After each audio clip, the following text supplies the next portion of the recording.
Bonsoir à tous, on commence ce journal du Mercato en France avec l'actualité du Paris Saint-Germain, toujours très dense depuis l'arrivée de Mauricio Pochettino sur le banc. D'ailleurs, le coach argentin aurait un nom en tête pour renforcer son attaque l'été prochain.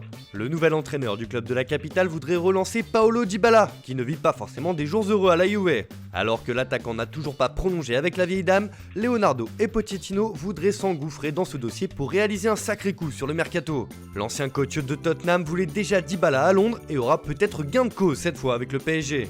Dans le sens des départs, selon toute vraisemblance, Julian Draxler ne devrait pas prolonger avec le PSG. L'Allemand arrive en fin de contrat à la fin de la saison et devrait prendre une décision au mois de mars concernant son avenir, a annoncé la presse allemande aujourd'hui. Libre de négocier avec un nouveau club depuis le 1er janvier, le milieu offensif annoncera sa nouvelle équipe dans quelques temps donc. Après avoir recruté Paul Lirola au poste de latéral droit, l'OM est toujours à la recherche d'un attaquant de pointe. Et le club phocéen ne lâche pas d'une semelle Arkadiusz Milik. Selon les dernières indiscrétions, Marseille a formulé une nouvelle offre refusée par Naples à hauteur de 8 millions d'euros plus 1 million de bonus. Sauf que Naples reste inflexible et souhaite un montant global de 15 millions d'euros. Le contact est maintenu entre les différentes parties, mais c'est un dossier qui est loin d'avoir trouvé son épilogue. Mal embarqué en Ligue 1 cette saison, l'OGC Nice pourrait profiter du mercato pour se renforcer. Si des noms ronflants sont annoncés, Jean-Pierre River a calmé le jeu, notamment pour Jesse Lingard, en manque de temps de jeu avec Manchester United. Nous avons vu beaucoup de noms apparaître dans la presse sans aucun fondement. Notre objectif est de récupérer l'ensemble de notre effectif et nous avons pour objectif tous ensemble de faire une bonne deuxième partie de saison. Il ne faut pas s'attendre à des grands noms.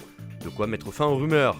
A l'étranger, on commence par évoquer deux revenants. En grande difficulté cette saison, Schalke 04 souhaite récupérer Klaas-Jan Huntelaar. Âgé de 37 ans, l'attaquant néerlandais joue les doublures à l'Ajax et ne serait pas fermé à l'idée de filer un dernier coup de main à son ancien club.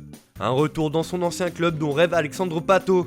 L'occasion pour nous de passer à notre focus du jour sur l'AC Milan. Joueur du club milanais entre 2008 et 2013, le Brésilien n'a jamais oublié son ancienne équipe et se verrait bien y revenir, lui qui évolue actuellement au Brésil au Sao Paulo FC. J'ai entendu dire qu'en Italie, il y a peut-être des clubs qui s'intéressent à moi. Ce serait un rêve de pouvoir retourner à l'AC Milan qui est dans mon cœur. Avec Ibra, on pourrait peut-être jouer ensemble. Nous ferions une bonne équipe. Le joueur de 31 ans ne s'y prendrait pas autrement pour lancer un appel du pied aux dirigeants rossoneri. Sauf que pour le moment, Milan a d'autres dossiers sur le feu. Le plus chaud concerne l'arrivée de Sohailo Meite.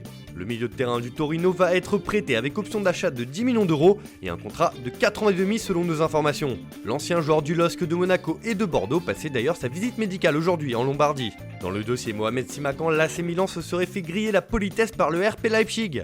Le joueur de Strasbourg aurait donné son accord au club allemand et a été convaincu par le projet du dernier demi-finaliste de la Ligue des Champions. Strasbourg espère obtenir entre 15 et 20 millions d'euros pour ce transfert, plus le prêt de son défenseur jusqu'à la fin de la saison.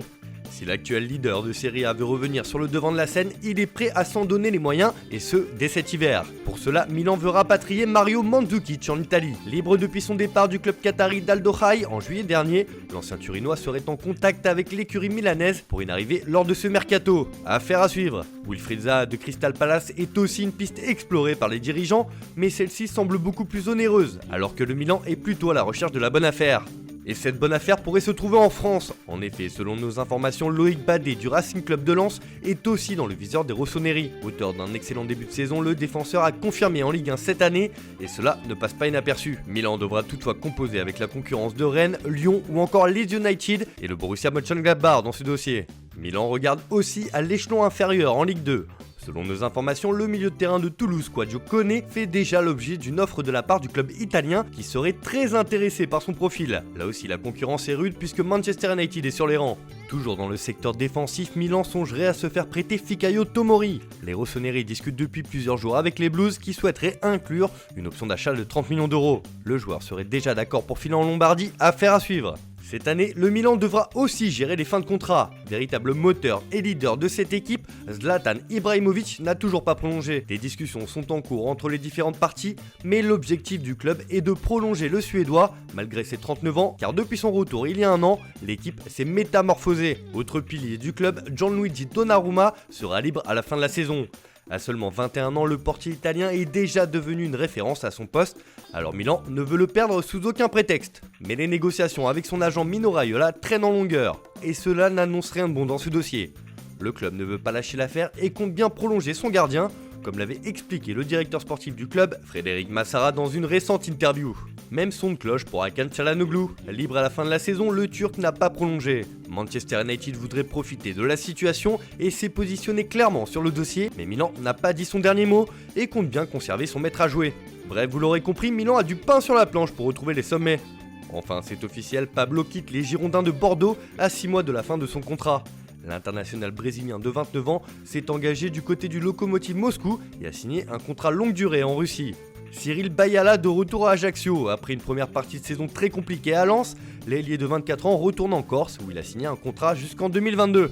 Le défenseur central international camerounais de Salzbourg, Jérôme Onguené, est prêté au Genoa jusqu'à la fin de la saison. Wayne Rooney prend définitivement sa retraite. L'ancien joueur emblématique de Manchester United est devenu le manager général de Derby County en Championship. Déjà entraîneur-joueur du club anglais depuis plusieurs mois, il a officiellement pris les rênes du club et s'est engagé jusqu'en 2023. À 35 ans, il a décidé de ranger ses crampons au vestiaire et de ne se consacrer qu'au management. Voilà, c'est tout pour aujourd'hui, merci de votre fidélité, on se retrouve dès demain pour une nouvelle vidéo sur Foot Mercato.